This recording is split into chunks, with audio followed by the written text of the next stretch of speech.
see, I'm all set up for the coronavirus, but I don't think I will be preaching in this all day, okay? Because it kind of fogs my glasses up, and these are actually prescription glasses.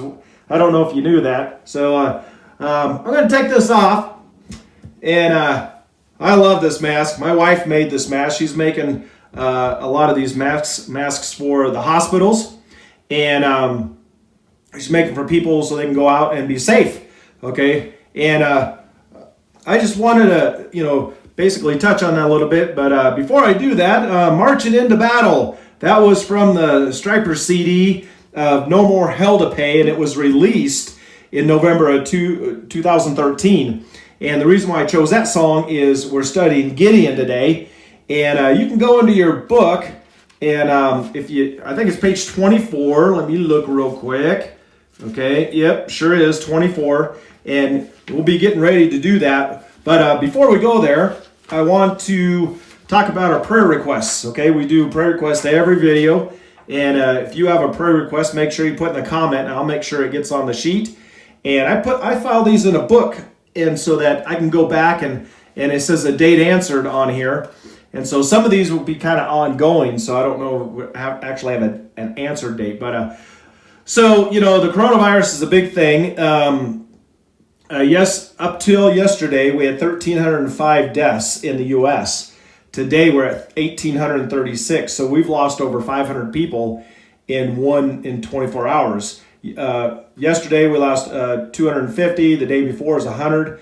So the thing is, it keeps going up and up and up. And, the main thing is people are not doing social distancing. They are not paying attention.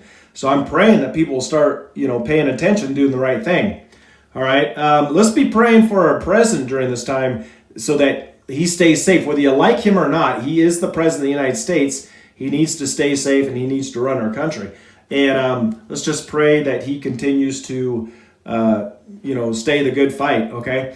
Third prayer I've got down here, God's will during this time. How long is this thing going to last? I don't know. Maybe he's going to allow it to last until people wake up, okay? And, I tell you what, when we're going through Gideon, you're going to see that God had tried to get these people to wake up for 7 years, and they weren't waking up to it. So let's get into it.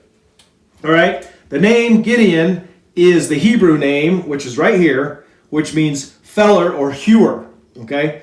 And he lived from 1252 BC to 1152 BC. So let's do the math. 1, 2, 3, 4, 5. I don't have enough fingers. Okay.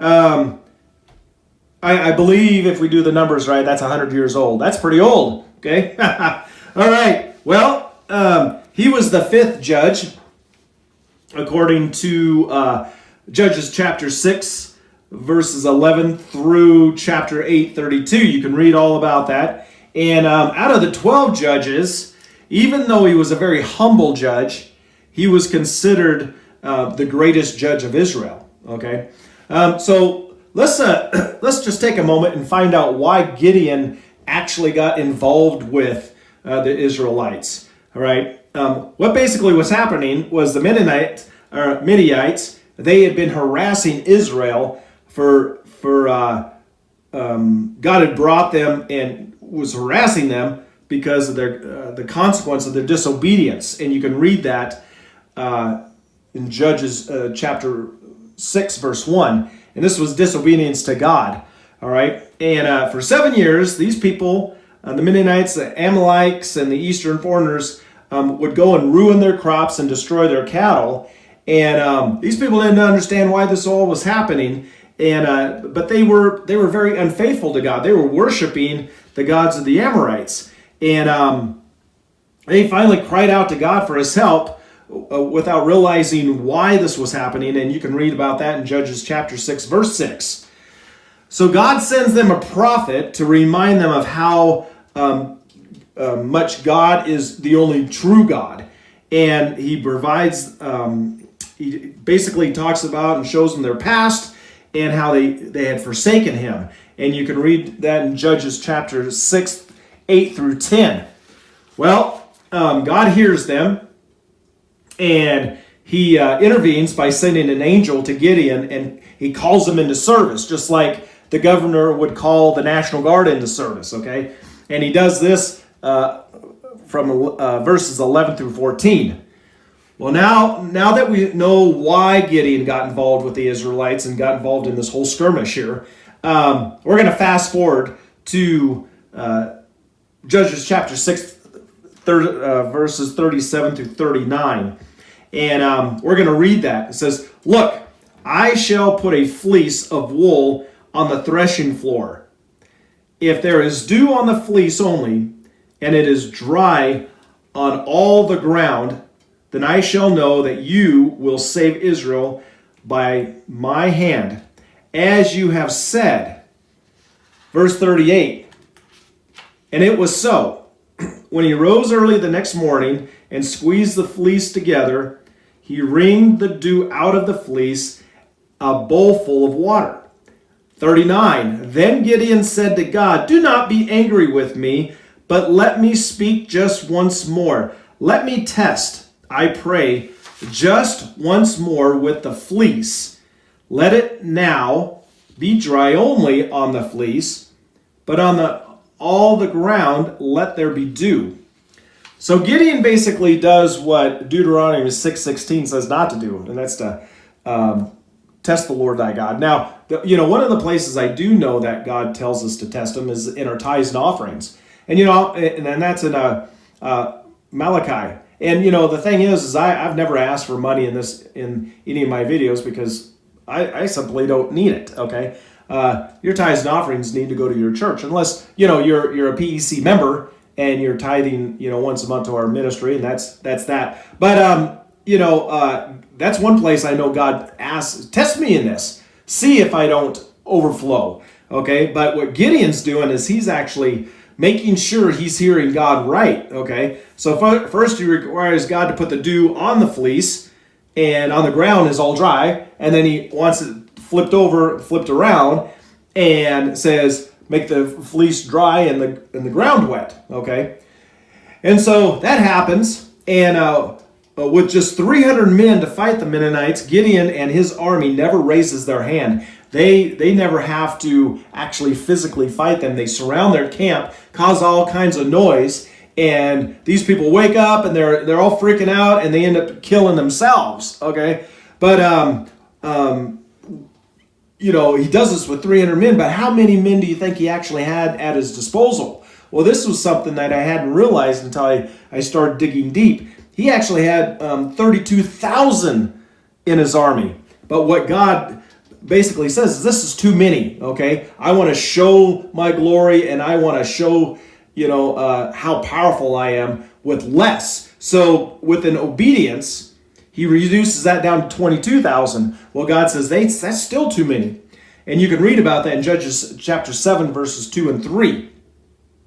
Well, again, God says, no, decrease this by 10,000. So it goes all the way to 10,000. Well, then he says,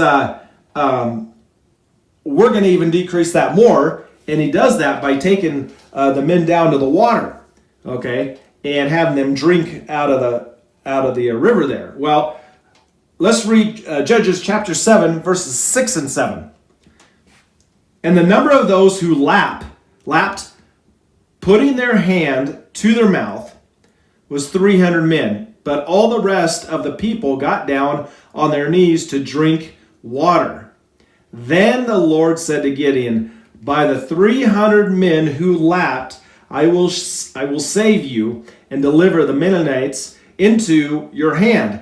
Let all the other people go, every man to his place." So in other words, what they were saying was, the ones that brought the water up to their mouth, I want them on your team. The other ones that got down like a dog and licked out of the water, they can go, all right? And all the commentaries I read state that for the men that brought the water up to their face, they were still on guard. They could still see what was going around them when they did this, okay? But the ones that had their face in the water couldn't see what was coming. So he wanted the ones that would stay on guard. And so it was a funny way to choose, but that's how God chose, all right? So after the battle had been won, people suggested that Gideon would rule over them as their king, but he declines this. And if you read in Judges chapter 8, verses 22 and 23, it says, I'm not going to rule over you. God is going to be your rule. Okay? So what else do we know about Gideon? All right? There was, I found 9 traits about him. They all weren't good, but most of them. Okay? We see that he was very he had a lot of humility about him, and God loves humility. He hates people with pride. Okay? In fact, he says pride comes before a fall. All right? Then he showed caution by testing what he thought he had heard from the Lord. And we have to test things at times. When we hear a doctrine that comes by and it doesn't sound too right, we test it by the Word of God. Okay? And so, because Satan could come as an angel of light. All right? Gideon had a strong spirituality. Okay? He had a strong connection with God. He had a divine spirituality and a divine fellowship with God as well. Okay, and he also planned out his attacks, and you could tell that he had a very strategic mind by the way he planned this out. Okay, he attacked every time he spoke to the Lord. He reverenced the Lord. He didn't go up to him and say, "Yo, homie." Okay, he was very tactful when he spoke with the Lord. He was very loyal to God. And this is the reason why I believe that God chose Gideon, called him into service, because he knew he was going to follow through. Probably the biggest weakness that he had was he was all about prosperity. Okay, it's not a bad thing to want to have things, okay, as long as it is honorable to the Lord, okay? Hey, 8 out of 9 ain't bad, all right? I wish I had a lot more going for me than not so much, but hey, that's a work in progress, all right? Hey, I've enjoyed doing this. That was Gideon. A lot of this, what I spoke here, is not on the video or not in the book, but that's what the book's for, is to cause you to dig deeper, and it caused me to dig deeper. And there's so much more in there. I want you to continue to study and have a great time doing it. So until next time, rock on!